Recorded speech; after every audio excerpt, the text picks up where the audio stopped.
West Coast Truck Driving School Fresno ਵਾਲੇ ਜਿਹੜੇ ਕਿ ਤੁਹਾਨੂੰ ਟਰੱਕ ਦਾ ਲਾਇਸੈਂਸ ਵਧੀਆ ਸਿਖਲਾਈ ਦੇ ਕੇ ਲੈਣ ਦੇ ਵਿੱਚ ਸਹਾਇਤਾ ਕਰਦੇ ਨੇ। ਕਾਲ ਕਰੋ ਅਜੀਤ ਅਟਵਾਲ 559 374 45 41। ਇਹਨਾਂ ਸਭਨਾਂ ਦਾ ਬਹੁਤ ਬਹੁਤ ਧੰਨਵਾਦ। ਜੇਕਰ ਤੁਸੀਂ ਜਾਂ ਕੋਈ ਹੋਰ ਕਾਰੋਬਾਰ ਇਸ ਪ੍ਰੋਗਰਾਮ ਨੂੰ ਸਪਾਂਸਰ ਕਰਨਾ ਚਾਹੁੰਦੇ ਹੋ, ਸੰਪਰਕ ਕਰੋ ਨੰਬਰ 408 722 7698 ਦੇ ਉੱਤੇ। ਗੱਲਬਾਤ ਦਾ ਸਿਲਸਿਲਾ ਆਪਾਂ ਸ਼ੁਰੂ ਕਰਦੇ ਹਾਂ। ਪ੍ਰਵੀਨ ਜੀ ਕਹਿੰਦੇ ਮਹਾਰਾਸ਼ਟਰ ਦੇ 4 ਵਿਧਾਇਕਾਂ ਵੱਲੋਂ ਅਸਤੀਫੇ ਭਾਜਪਾ ਦੇ ਵਿੱਚ ਹੋ ਸਕਦੇ ਨੇ ਸ਼ਾਮਲ। ਇਹਨਾਂ ਨੇ ਸ਼ਾਇਦ ਹੀ ਕਿਸੇ ਪਾਸੇ ਕੋਈ ਛੱਡਣਾ। ਹਾਂਜੀ ਬਿਲਕੁਲ। ਔਰ ਤੁਹਾਨੂੰ ਹੋਰ ਵੀ ਹੈਰਾਨੀ ਹੋਊਗੀ ਕਿ ਇਹ ਜਿਹੜੇ ਵਿਧਾਇਕ ਆ ਇਹ ਕਾਂਗਰਸ ਦੇ ਆ, ਔਰ ਇਹਨਾਂ ਦੇ ਵਿੱਚ ਇੱਕ ਵਿਧਾਇਕ ਹੈ ਕਾਲੀਦਾਸ ਕੋਲਮ ਵਰਕਰ ਤੇ ਇੱਕ ਰਕਾਂਪਾ ਦਾ ਵਿਧਾਇਕ ਹੈ ਵਿਧਾਇਕ ਸ਼ਵਿੰਦਰ ਸਿੰਘ ਭੋਂਸਲੇ, ਵੈਭਵ ਵਿਚਾੜ ਅਤੇ ਸੰਦੀਪ ਨਾਇਕ। ਇਹਨਾਂ ਨੇ ਜਿਹੜੇ ਆਪਣੇ ਅਸਤੀਫੇ ਆ ਉਹ ਸਪੀਕਰ ਹੈ ਹਰੀਪਾਲ ਬਾਗੜੇ ਉਹ ਸੌਂਪ ਦਿੱਤੇ ਹੈ। ਤੇ ਦੱਸਦੇ ਆ ਕਿ ਜਿਹੜਾ ਕੋਲਮ ਵਰਕਰ ਹੈ ਇਹ 7 ਵਾਰ ਵਿਧਾਇਕ ਰਹਿ ਚੁੱਕਿਆ ਹੈ। ਤੇ ਇੱਕ ਹੋਰ ਹੈ ਜਿਹੜਾ ਸ਼ਵਿੰਦਰ ਸਿੰਘ ਭੋਂਸਲੇ, ਉਹ ਵੀ ਬੰਦਾ ਪਹਿਲਾਂ 2014 ਦੇ ਵਿੱਚ ਵਿਧਾਨ ਸਭਾ ਸੀਟ ਜਿੱਤ ਚੁੱਕਿਆ। ਉਦੋਂ ਪਹਿਲਾਂ ਵੀ ਉੱਥੇ ਕਾਫੀ ਸਰਗਰਮ ਸੀਗਾ। ਤੇ ਦੱਸਣਾ ਚਾਹੁੰਦਾ ਮੈਂ ਇਹ ਕਿ ਮਹਾਰਾਸ਼ਟਰ ਦੇ ਵਿੱਚ ਇਸ ਸਾਲ ਵਿਧਾਨ ਸਭਾ ਚੋਣਾਂ ਹੋਣੀਆਂ ਤੇ ਇੱਕ ਇਹਨਾਂ ਦਾ MP ਹੈ, ਰਾਜ ਸਭਾ ਮੈਂਬਰ ਹੈ ਸੰਜੇ ਸਿੰਘ। ਉਹਨੇ ਵੀ ਕਾਂਗਰਸ ਦੀ ਜਿਹੜੀ ਮੁੱਢਲੀ ਮੈਂਬਰਸ਼ਿਪ ਹੈ ਤੇ ਰਾਜ ਸਭਾ ਦੀ ਮੈਂਬਰਸ਼ਿਪ ਹੈ ਉਹ ਤੋਂ ਅਸਤੀਫਾ ਦੇ ਦਿੱਤਾ ਤੇ ਇਹ ਵੀ ਭਾਜਪਾ ਦੇ ਵਿੱਚ ਸ਼ਾਮਲ ਹੋਊਗਾ। ਹੁਣ ਤੁਸੀਂ ਦੇਖੋ ਕਿ ਕਰਨਾਟਕ ਤੋਂ ਗੱਲ ਚੱਲਦੀ ਹੈ, ਕਰਨਾਟਕ ਤੋਂ ਗੱਲ ਚੱਲਦੀ ਕਰਨਾਟਕ ਦੇ ਵਿੱਚ ਕਾਂਗਰਸ ਤੇ JDS ਦੀ ਸਰਕਾਰ ਡਿੱਗਦੀ ਹੈ। ਫਿਰ ਗੋਆ ਦੇ ਵਿੱਚੋਂ ਖਬਰਾਂ ਆਉਂਦੀਆਂ। ਗੋਆ ਤੋਂ ਬਾਅਦ ਹਜੇ ਉਹ ਚੀਜ਼ਾਂ ਠੰਡੀਆਂ ਨਹੀਂ ਹੁੰਦੀਆਂ, ਮਹਾਰਾਸ਼ਟਰ ਦੇ ਵਿੱਚ ਦੌਰ ਚੱਲ ਪੈਂਦਾ। ਇਸ ਤੋਂ ਪਹਿਲਾਂ ਤੁਸੀਂ ਖਬਰਾਂ ਸ਼ੇਅਰ ਕੀਤੀਆਂ ਆਪਾਂ ਕਿ ਪੱਛਮੀ ਬੰਗਾਲ ਦੇ ਵਿੱਚ 2 ਵਿਧਾਇਕ ਔਰ ਕਈ ਸੀਨੀਅਰ ਚਿਹਰੇ ਆਏ ਭਾਜਪਾ ਦੇ ਵਿੱਚ ਜੀ। ਤੁਸੀਂ ਦੇਖੋ ਕਿ ਪੂਰੇ ਦੇਸ਼ ਦੇ ਵਿੱਚ ਭਾਜਪਾ ਦੇ ਵਿੱਚ ਲੋਕਾਂ ਦੀ ਜਿਹੜੀ ਖਾਸ ਕਰਕੇ ਲੋਕਾਂ ਨੂੰ ਤਾਂ ਛੱਡੋ, ਜਿਹੜੀ ਲੀਡਰਾਂ ਦੀ ਸ਼ਮੂਲੀਅਤ ਲਗਾਤਾਰ ਵੱਧਦੀ ਜਾ ਰਹੀ ਹੈ। ਔਰ ਕਾਂਗਰਸ ਦੀ ਪ੍ਰੋਬਲਮ ਕੀ ਆ? ਕਾਂਗਰਸ ਦੀ ਪ੍ਰੋਬਲਮ ਇਸ ਵੇਲੇ ਹੈ ਕਿ ਕਾਂਗਰਸ ਲੀਡਰਲੈਸ ਹੋ ਚੁੱਕੀ ਹੈ। ਜਦੋਂ ਤੋਂ ਰਾਹੁਲ ਗਾਂਧੀ, ਵੈਸੇ ਤਾਂ ਉਹ ਬੰਦੇ ਦਾ ਹਾਰਾਂ ਦਾ ਰਿਕਾਰਡ ਆ, ਜਦੋਂ ਤੋਂ ਰਾਹੁਲ ਗਾਂਧੀ ਨੇ ਕਿਹਾ ਕਿ ਮੈਂ ਕਮਾਨ ਨਹੀਂ ਸੰਭਾਲਾਂਗਾ ਤਾਂ ਕਾਂਗਰਸ ਨੂੰ ਲੱਗਦਾ ਹੈ, ਕਾਂਗਰਸ ਦੇ ਲੀਡਰਾਂ ਨੂੰ ਲੱਗਦਾ ਕਿ ਹੁਣ ਸ਼ਾਇਦ ਇਹ ਕਿਸ਼ਤੀ ਡੁੱਬ ਰਹੀ ਹੈ ਤੇ ਇਹਦੇ 'ਚ ਛਾਲਾ ਮਾਰਨ ਦਾ ਫਾਇਦਾ ਵਾ। ਇਸੇ ਕਰਕੇ ਹਰ ਰਾਜ ਦੇ ਵਿੱਚ, ਕਿਉਂਕਿ ਭਾਜਪਾ ਤਾਂ ਚਾਹੁੰਦੀ ਆ ਨਾ, ਉਹਨਾਂ ਲਈ ਤਾਂ ਇੱਕ ਸਿਆਸੀ ਜਿਵੇਂ ਦੀਵਾਲੀ ਹੁੰਦੀ ਹੈ ਨਾ, ਦੀਵਾਲੀ ਵਾਂਗ ਆ। ਕਿਉਂਕਿ ਇੱਕ ਪਾਸੇ ਨਮੋਸ਼ ਲੋਕ ਨੇ, ਹਾਰਾਂ ਤੋਂ ਨਮੋਸ਼ ਨੇ, ਦੂਜੇ ਪਾਸੇ ਉਹ ਲੋਕ ਹਤਾਸ਼ ਨੇ ਜਿਨ੍ਹਾਂ ਨੂੰ ਲੱਗਦਾ ਕਿ ਪਾਰਟੀ ਨਮੋਸ਼ ਹੋ ਜਾਣਾ ਹੋਰ ਚੀਜ਼ ਆ, ਹਤਾਸ਼ ਹੋ ਜਾਣਾ ਹੋਰ ਚੀਜ਼ ਆ। ਹਤਾਸ਼ ਲੋਕ ਇਸ ਵੇਲੇ ਕਿਸੇ ਨਾ ਕਿਸੇ ਤਰੀਕੇ ਦਾ ਜਿਹੜਾ ਆਪਣਾ ਸਿਆਸੀ ਫਿਊਚਰ ਆ ਉਹ ਭਾਜਪਾ 'ਚ ਦੇਖਦੇ ਆ। ਕਾਂਗਰਸ ਦੇ ਲਈ ਇੱਕ ਬਹੁਤ ਵੱਡੀ, ਮੈਂ ਕਹੂੰਗਾ ਕਿ ਸੈਟਬੈਕ ਆ। ਕਾਂਗਰਸ ਦੀ ਇੱਕ ਬਹੁਤ ਵੱਡੀ ਚੁਣੌਤੀ ਹੈ ਜਿੱਥੇ ਉਹਨੇ ਲੀਡਰਸ਼ਿਪ ਦੇ ਨਾਲ ਜਾਂ ਫੇਸ ਦੇ ਨਾਲ ਜੂਝਣਾ ਵਾ ਕਿ ਕਿਹੜਾ ਫੇਸ ਹੋ ਸਕਦਾ ਹੈ। ਦੂਜੇ ਪਾਸੇ ਉਹਨਾਂ ਦੀ ਚੁਣੌਤੀ ਹੈ ਕਿ ਜਿਹੜੇ ਕੁਛ ਕੁ ਹੈਗੇ ਆ ਲੋਕ ਉਹਨਾਂ ਨੂੰ ਬਰਕਰਾਰ ਕਿਵੇਂ ਰੱਖਣਾ ਹੈ। ਪਰ ਆਹ ਜਿਹੜਾ ਦੌਰ ਚੱਲ ਪਿਆ ਵਾ ਇਹ ਮੇਰੇ ਖਿਆਲ ਨਾਲ ਕੋਈ ਬਹੁਤਾ ਚੰਗਾ ਨਹੀਂ ਹੈ।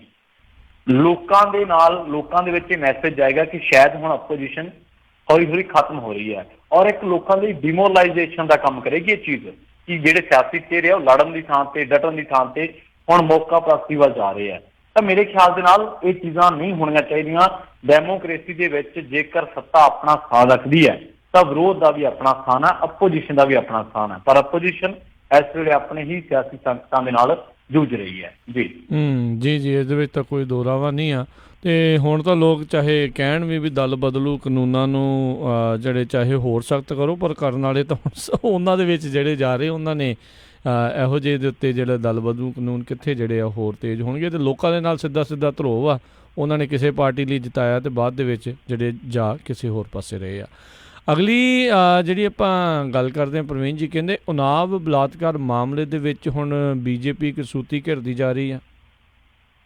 ਦੇਖੋ, ਉਨਾਵ ਬਲਾਤਕਾਰ ਮਾਮਲਾ ਜਿਹੜਾ ਵਾ ਉਹਦੇ ਤੇ ਜਿਹੜੀ ਸਿਆਸਤ ਆ ਉਹ ਗਰਮਾ ਚੁੱਕੀ ਹੈ। ਪਹਿਲੀ ਗੱਲ ਤਾਂ ਮੈਂ ਤੁਹਾਨੂੰ ਦੱਸਣਾ ਚਾਹੁੰਦਾ ਕਿ ਰਾਜ ਸਭਾ ਦੇ ਵਿੱਚ ਵੀ ਇਹ ਮਾਮਲਾ ਗੂੰਜਿਆ। ਉੱਥੇ ਸਮਾਜਵਾਦੀ ਪਾਰਟੀ ਦਾ ਮੈਂਬਰ ਪਾਰਲੀਮੈਂਟ ਹੈ ਰਾਮ ਗੋਪਾਲ ਯਾਦਵ, ਉਹ ਕਹਿੰਦਾ ਕਿ ਇਹ ਤਾਂ ਮੈਂ ਸਿੱਧਾ ਇਹ ਕਹਿ ਸਕਦਾ ਵਾਂ ਇੱਥੇ ਖੜ ਕੇ ਕਿ ਇਹ ਜਿਹੜਾ ਜਬਰ ਜਨਾਹ ਦੀ ਪੀੜਤ ਆ ਉਹਨੂੰ ਮਰਵਾਉਣ ਦੀ ਸਾਜ਼ਿਸ਼ ਸੀ। ਕਿਉਂਕਿ ਤੁਹਾਨੂੰ ਪਤਾ ਰਾਏਬਰੇਲੀ ਦੇ ਵਿੱਚ ਉਹ ਜਿਹੜੀ ਕਾਰ ਦੇ ਵਿੱਚ ਜਾ ਰਹੇ ਆ ਉਹਨਾਂ ਦੇ ਉੱਤੇ ਟਰੱਕ ਚੜਾਇਆ ਜਾਂਦਾ ਹੈ ਤੇ ਇਹ ਤੋਂ ਬਾਅਦ 25 ਬੰਦਿਆਂ ਦੇ ਖਿਲਾਫ FIR ਦਰਜ ਹੁੰਦੀ ਹੈ ਜਿਹਦੇ 'ਚ ਜਬਰ ਜਨਾਹ ਦਾ ਮੁਲਜ਼ਮ ਵੀ ਹੈ ਤੇ BJP ਦਾ ਵਿਧਾਇਕ ਹੈ ਕੁਲਦੀਪ ਸਿੰਘ ਸਿੰਗਲ, ਇਹਦੇ ਤੇ ਹੋਰ 25 ਜਣਾਂ ਸਮੇਤ ਤੇ ਕੁਝ ਕੁ ਬੰਦਿਆਂ ਨੂੰ ਗ੍ਰਿਫਤਾਰ ਵੀ ਕੀਤਾ ਜਾਂਦਾ ਹੈ। ਫਿਰ ਇਹ ਮਾਮਲਾ ਲੋਕ ਸਭਾ ਦੇ ਵਿੱਚ ਵੀ ਗੂੰਜਿਆ ਵਾ। ਲੋਕ ਸਭਾ ਦੇ ਵਿੱਚ ਬਹੁਤ ਸਾਰੇ ਲੋਕਾਂ ਨੇ ਕਿਹਾ ਕਿ ਇਸ ਤੇ ਚਰਚਾ ਹੋਣੀ ਚਾਹੀਦੀ ਔਰ ਦੇਸ਼ ਦੇ ਹਾਲਾਤ ਜਿਹੜੇ ਬਹੁਤ ਸੰਗੀਨ ਹੁੰਦੇ ਜਾਂਦੇ ਆ। ਔਰ ਹੁਣ ਕੀ ਹੈ ਕਿ BJP ਜਿਹੜੀ ਆ ਪੂਰੀ ਤਰ੍ਹਾਂ ਦੇ ਨਾਲ ਘਿਰ ਚੁੱਕੀ ਹੈ। ਜਿੰਨੀਆਂ ਸਮਾਜ ਦੀਆਂ ਅਮਨ ਪਸੰਦ, ਨਿਆਂ ਪਸੰਦ, ਇਨਸਾਫ ਪਸੰਦ ਜਥੇਬੰਦੀਆਂ ਔਰ ਸੋਸ਼ਲ ਮੀਡੀਆ ਤੇ ਬੀਜੇਪੀ ਦੀ ਬਹੁਤ ਥੂ-ਥੂ ਹੋ ਰਹੀ ਹੈ। ਔਰ ਜੇਕਰ ਤੁਸੀਂ ਇਸ ਮਾਮਲੇ ਦੀ ਥੋੜੀ ਜਿਹੀ ਬੈਕਗਰਾਉਂਡ 'ਚ ਜਾਓਗੇ ਨਾ, ਅਸਲ ਦੇ ਵਿੱਚ ਹੋਇਆ ਕੀ ਸੀਗਾ ਕਿ ਨਾਬਾਲਗ ਬੱਚੀ ਦਾ ਬਲਾਤਕਾਰ ਕਰਦਾ ਭਾਜਪਾ ਦਾ ਵਿਧਾਇਕ ਕੁਲਦੀਪ ਸਿੰਘ ਮੰਤਰੀ, ਪੁਲਿਸ ਰਿਪੋਰਟ ਨਹੀਂ ਲਿਖਦੀ, ਠੀਕ ਹੈ। ਇੱਕ ਦਿਨ ਥਾਣੇ 'ਚ ਆਏ, ਕੁੜੀ ਦੇ ਪਿਓ ਨੂੰ ਜੇਲ੍ਹ ਦੇ ਵਿੱਚ ਸੁੱਟ ਦਿੱਤਾ ਜਾਂਦਾ, ਕੁੱਟ ਦਿੱਤਾ ਜਾਂਦਾ ਤੇ ਉਹ ਮਰ ਜਾਂਦਾ ਵਿਚਾਰਾ। ਕੋਰਟ ਦਾ ਦਖਲ ਹੁੰਦਾ। ਇਸ ਤੋਂ ਬਾਅਦ ਜਿਹੜਾ ਉਹ ਮੰਤਰੀ ਹੈ ਜੇਲ੍ਹ ਜਾਂਦਾ ਤੇ ਪਰ ਮਿਲਣ ਦੇ ਲਈ ਪਿੱਛੇ ਪਹੁੰਚ ਜਾਂਦਾ ਉਹਨੂੰ ਸਾਕਸ਼ੀ ਮਹਾਰਾਜ, ਜਿਹੜਾ ਇਸ ਵੇਲੇ ਮੈਂਬਰ ਪਾਰਲੀਮੈਂਟ ਵੀ ਹੈ ਸ਼ਾਇਦ ਇਹਨਾਂ ਦਾ ਜੀ। ਜਦੋਂ ਕੁੜੀ ਦਾ ਪਰਿਵਾਰ ਸੰਘਰਸ਼ ਨਹੀਂ ਛੱਡਦਾ ਤਾਂ ਪਰਿਵਾਰ ਦੇ ਮੈਂਬਰਾਂ ਦੇ ਝੂਠੇ ਪਰਚੇ ਪੈਂਦੇ ਆ। ਔਰ ਖਬਰਾਂ ਇੱਕ ਵਾਰੀ ਇਹ ਵੀ ਆਈਆਂ ਸੀਗੀਆਂ ਕਿ ਪਰਿਵਾਰ ਨੂੰ ਇਹ ਕਿਹਾ ਗਿਆ ਕਿ ਭਾਈ ਤੁਹਾਨੂੰ ਖਤਰਾ ਹੈ ਤੇ ਉਹਨਾਂ ਨੂੰ ਇੱਕ ਡੱਕ ਦਿੱਤਾ ਜਾਂਦਾ ਘਰ ਦੇ ਵਿੱਚ ਪੁਲਿਸ ਵੱਲੋਂ, ਤੇ ਉੱਥੇ ਨਾ ਤਾਂ ਪਾਣੀ ਹੁੰਦਾ ਤੇ ਨਾ ਹਵਾ ਦੀ ਕੋਈ ਸਹੂਲਤ ਹੁੰਦੀ ਹੈ। ਉਸ ਤੋਂ ਬਾਅਦ ਕੀ ਹੁੰਦਾ ਹੈ ਕਿ ਕਚਹਿਰੀ ਜਾ ਰਹੀ ਕੁੜੀ ਦੀ ਕਾਰ ਉੱਤੇ ਕਾਲੇ ਰੰਗ ਦੇ ਨਾਲ ਨੰਬਰ ਪਲੇਟ ਜਿਹੜੀ ਕਾਲਖ ਫੇਰੀ ਹੁੰਦੀ ਹੈ ਜਿਹੜੇ ਟਰੱਕ ਦੀ, ਉਹ ਉਹਨਾਂ ਦੀ ਕਾਰ ਤੇ ਚੜਾਈ ਜਾਂਦੀ ਹੈ। ਕੁੜੀ ਦੀ ਮਾਂ ਤੇ ਚਾਚੀ ਮਰ ਜਾਂਦੀਆਂ। ਕੁੜੀ ਤੇ ਉਹਦਾ ਵਕੀਲ ਜਿਹੜਾ ਵਾ ਉਹ ਗੰਭੀਰ ਰੂਪ ਦੇ ਵਿੱਚ ਜ਼ਖਮੀ ਹੋ ਜਾਂਦਾ, ਜਿਹੜੀ ਪੀੜਤ ਕੁੜੀ ਹੈ ਤੇ ਉਹਦਾ ਜਿਹੜਾ ਵਕੀਲ ਆ। ਇਹ ਤੁਸੀਂ ਖਬਰਾਂ ਤਾਂ ਸੁਣਦੇ ਆ ਸਾਰੀਆਂ, ਪਰ ਤੁਸੀਂ ਇਹ ਚੀਜ਼ਾਂ ਦੇਖੀਆਂ ਹੋਣੀਆਂ ਆਮ ਤੌਰ ਤੇ ਫਿਲਮਾਂ ਦੇ ਵਿੱਚ ਕਿ ਇੱਕ ਬੰਦੇ ਨਾਲ ਸਿਆਸਤ ਸਾਜ਼ਿਸ਼ ਕਰਦੀ ਹੈ, ਉਹ ਨਿਆਂ ਮੰਗਦਾ, ਉਹਦੇ ਨਾਲ ਫਿਰ ਇਸ ਤੋਂ ਇੱਕ ਜਗੋਤੇਰ ਵੀ ਹੁੰਦੀ ਜਾਂਦੀ ਹੈ। ਪਰ ਇੱਥੇ ਇਹਨਾਂ ਨੇ ਇਹ ਸਾਬਤ ਕਰਤਾ, ਇਹਨਾਂ ਦੇ ਵਿਧਾਇਕ ਨੇ, ਇਹਨਾਂ ਦੇ ਬੰਦੇ ਨੇ, ਕਿ ਜਦੋਂ ਕੋਈ ਬੰਦਾ ਇਨਸਾਫ ਲੈਣ ਦੇ ਲਈ, ਜਦੋਂ ਕੋਈ ਬੰਦਾ ਉਹਦੇ ਨਾਲ ਜ਼ਬਰ ਹੋਏ ਦੀ ਵਧੀਕੀ ਦੇ ਖਿਲਾਫ ਡਟਦਾ ਤਾਂ ਉਹਦੇ ਨਾਲ ਕੀ ਸਲੂਕ ਕੀਤਾ ਜਾਂਦਾ ਹੈ।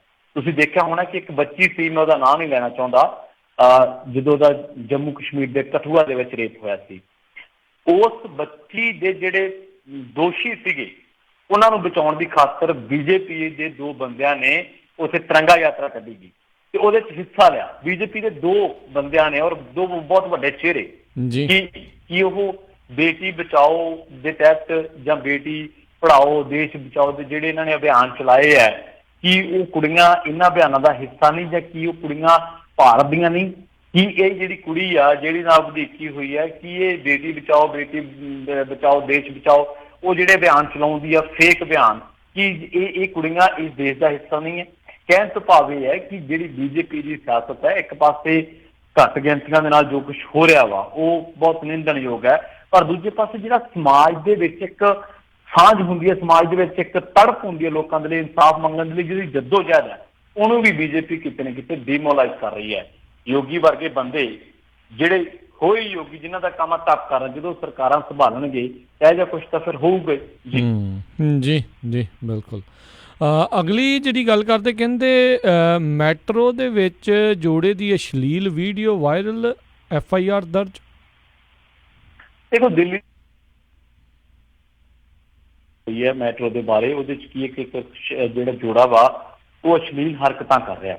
ਔਰ ਉਦੋਂ ਬਾਅਦ ਕੀ ਹੋਇਆ ਸੀ, ਕੰਟਰੋਲ ਰੂਮ ਦੇ ਵਿੱਚ ਕੋਈ ਬੰਦਾ ਵਾ ਤੇ ਉਹ ਇਹਨੂੰ ਮੋਬਾਈਲ ਤੇ ਰਿਕਾਰਡ ਕਰਦਾ, ਜਿਹੜਾ ਦੇਖ ਰਿਹਾ ਸੀਗਾ ਇਹਨੂੰ ਮੋਬਾਈਲ ਤੇ ਰਿਕਾਰਡ ਕਰ ਲੈਂਦਾ ਤੇ ਸੋਸ਼ਲ ਮੀਡੀਆ ਤੇ ਵਾਇਰਲ ਕਰ ਦਿੰਦਾ। ਹੁਣ ਪੁਲਿਸ ਜਿਹੜੀ ਆ ਉਹਨੇ ਮਾਮਲਾ ਤਾਂ ਦਰਜ ਕਰ ਲਿਆ, ਪਰ ਉਹ ਇੱਕ ਤਾਂ ਜੋੜੇ ਦੀ ਤਾਂ ਤਲਾਸ਼ ਕਰ ਹੀ ਰਿਹਾ ਕਿ ਕੌਣ ਆ ਜਾਂ ਕਿਵੇਂ, ਉਹਦੇ ਬਾਰੇ ਤਾਂ ਤਲਾਸ਼ੀ ਚੱਲ ਹੀ ਰਹੀ ਹੈ, ਜੋ ਉਹਦੇ ਬਾਰੇ ਤਾਂ ਸਰਚ ਚੱਲ ਰਹੀ ਹੈ। ਪਰ ਜਿਹੜਾ ਇੱਕੋ ਬੰਦਾ ਜਿਹਨੇ ਵਾਇਰਲ ਕੀਤੀ ਹੈ ਮੋਬਾਈਲ ਤੇ ਰਿਕਾਰਡ ਕਰਕੇ, ਉਹਦੀ ਵੀ ਭਾਲ ਕੀਤੀ ਜਾ ਰਹੀ ਹੈ ਔਰ ਜਨਤਾ ਨੂੰ ਅਪੀਲ ਕੀਤੀ ਕਿ ਇਸ ਤਰ੍ਹਾਂ ਦੇ ਕੰਮ ਨਾ ਕਰਨ। ਦੇਖੋ ਇਹ ਤਾਂ ਇੱਕ ਤਰ੍ਹਾਂ ਦਾ ਮਾਮਲਾ ਵਾ, ਪਰ ਦਿੱਲੀ ਮੈਟਰੋ ਤੇ ਵਿਵਾਦ ਇਹ ਕੋਈ 2 ਗੱਲਾਂ ਨਹੀਂ ਹੈ। ਇਸ ਤੋਂ ਪਹਿਲਾਂ ਇੱਕ ਵਾਰੀ 2017 ਦੇ ਵਿੱਚ ਕੀ ਹੋਇਆ ਕਿ ਮੈਟਰੋ ਸਟੇਸ਼ਨ ਤੇ ਇੱਕ ਜਿਹੜੀਆਂ LED ਚੱਲਦੀਆਂ ਉਹਦੇ ਇੱਕ ਪੋਰਨ ਵੀਡੀਓ ਚੱਲ ਰਹੀ ਸੀ ਤੇ ਲੋਕਾਂ ਨੇ ਰਿਕਾਰਡ ਕਰ ਲਿਆ, ਸੋਸ਼ਲ ਮੀਡੀਆ ਤੇ ਸ਼ੇਅਰ ਕਰ ਲਿਆ। ਮੁੜ ਕੇ ਇਹ ਕਹਿੰਦੇ ਜੀ ਕਾਰਵਾਈ ਕਰਾਂਗੇ, ਪਤਾ ਨਹੀਂ ਕੀ ਹੋਇਆ ਕੀ ਨਿਕਲਿਆ। ਜਦੋਂ ਤੁਹਾਡੀ ਜਿਹੜੀ ਆਪ ਦੀ ਮੁਸਤੈਦੀ ਹੈ, ਤੁਹਾਡੇ ਜਿਹੜਾ ਸਿਸਟਮ ਦੇ ਅੰਦਰ ਤੁਸੀਂ ਜਿਹੜਾ ਲੋਕਾਂ ਨੂੰ ਡਿਲੀਵਰ ਕਰ ਰਹੇ ਹੋ, ਜਦੋਂ ਉਹਦੇ 'ਚ ਇੰਨੀਆਂ ਖਾਮੀਆਂ ਵਾ ਤੇ ਫਿਰ ਟ੍ਰੇਨ ਦੇ ਵਿੱਚ ਜੋ ਵਾਪਰੂਗਾ ਉਹਦੀਆਂ ਤਾਂ ਗੱਲਾਂ ਹੀ ਬਾਅਦ ਦੇ ਵਿੱਚ। ਕਹਿਣ ਤੋਂ ਭਾਵ ਹੈ ਕਿ ਨੈਤਿਕਤਾ ਦਾ ਪਾਠ ਅਸੀਂ ਲੋਕਾਂ ਨੂੰ ਪੜ੍ਹਾਈਏ, ਇੱਕ ਬਾਅਦ ਦੀ ਗੱਲ ਆ, ਪਰ ਉਸ ਤੋਂ ਪਹਿਲਾਂ ਅਸੀਂ ਜਿਹੜੀਆਂ ਸਾਡੇ ਸਿਸਟਮ ਦੇ ਵਿੱਚ ਖਾਮੀਆਂ ਵਾ ਅਸੀਂ ਉਹਨਾਂ ਨੂੰ ਦੂਰ ਕਰੀਏ। ਜਿਹੜੇ ਹੁਣ ਬੰਦੇ ਨੇ ਰਿਕਾਰਡ ਕੀਤੀ ਆ, ਇਹਦਾ ਮਤਲਬ ਉਹਨੂੰ ਪਤਾ ਲੱਗ ਗਿਆ ਸੀਗਾ ਕਿ ਮੈਟਰੋ ਦੇ ਵਿੱਚ ਇਹ ਹੋ ਰਿਹਾ ਜਾਂ ਕੁਛ ਗਲਤ ਹੋ ਰਿਹਾ, ਤਾਂ ਉਹਨੇ ਕੀ ਹੋਣਾ ਸੀਗਾ, ਉਹਨੇ ਜਿਹੜਾ ਸੰਬੰਧ ਸਟੇਸ਼ਨ ਹੈ ਉਹਨੂੰ ਕਹਿਣਾ ਸੀਗਾ ਕਿ ਭਾਈ ਆਹ ਚੀਜ਼ ਹੋ ਰਹੀ ਹੈ, ਤੁਸੀਂ ਇਹਨੂੰ ਰੋਕ ਸਕਦੇ ਹੋ ਜਾਂ ਤੁਸੀਂ ਇਹਨੂੰ ਜੋ ਮਰਜ਼ੀ ਜਿਵੇਂ ਮਰਜ਼ੀ ਤਰੀਕੇ ਨਾਲ ਇਹਨੂੰ ਮਤਲਬ ਇਹਦੇ ਨਾਲ ਨਜਿੱਠੋ। ਪਰ ਉਹਨੇ ਕੀ ਕੀਤਾ, ਜਦੋਂ ਉਹ ਵੀਡੀਓ ਚੱਲ ਰਹੀ ਸੀ ਤਾਂ ਉਹਨੇ ਮੋਬਾਈਲ ਤੇ ਰਿਕਾਰਡ ਕੀਤੀ, ਬਜਾਏ ਇਸ ਦੇ ਕਿ ਸੰਬੰਧਿਤ ਅਧਿਕਾਰੀਆਂ ਨੂੰ ਸੂਚਿਤ ਕੀਤਾ ਜਾਵੇ।